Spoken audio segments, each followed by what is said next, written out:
Découvrez les différentes étapes de la prise en charge des tumeurs neuroendocrines ou TNE à travers le cas de Laurence, 59 ans. Docteur, voici les résultats des différents examens demandés. Vos analyses de sang et d'urine ont permis de détecter 2 marqueurs de TNE, des substances chimiques qui peuvent signifier la présence d'une TNE. Dans votre sang, vous avez un taux élevé de chromogranine A, une protéine fabriquée par les cellules neuroendocrines et libérée dans le sang. Sa concentration dans le sang augmente dans la plupart des cas de TNE.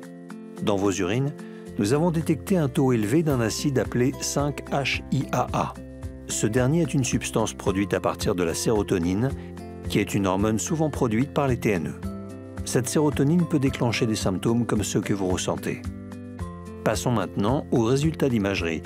Votre scanner a révélé la présence d'une TNE de l'intestin grêle. Nous avons aussi pu observer grâce à votre échographie abdominale que la tumeur s'est étendue au foie. Pour confirmer qu'il s'agit bien d'une TNE, nous avons réalisé une endoscopie digestive, examen qui a permis de visualiser l'intérieur de votre intestin grêle. Puis nous avons prélevé un petit bout de tissu, ce qu'on appelle biopsie, pour confirmer au microscope le diagnostic de TNE.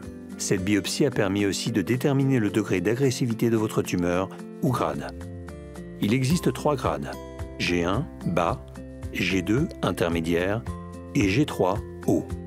Votre tumeur est de grade dit G2, un grade intermédiaire d'agressivité.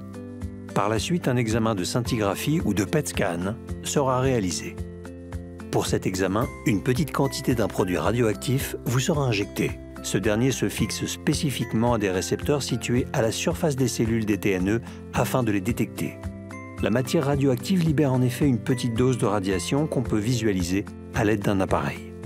Ces examens nous apporteront des précisions supplémentaires pour savoir si vous pouvez recevoir un traitement spécifique de ces tumeurs.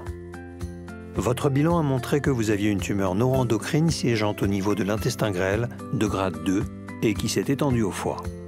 Nous allons discuter votre dossier dans ce qu'on appelle une réunion de concertation pluridisciplinaire, RCP, dans laquelle des médecins experts en TNE discutent entre eux pour proposer le traitement le plus adapté pour vous.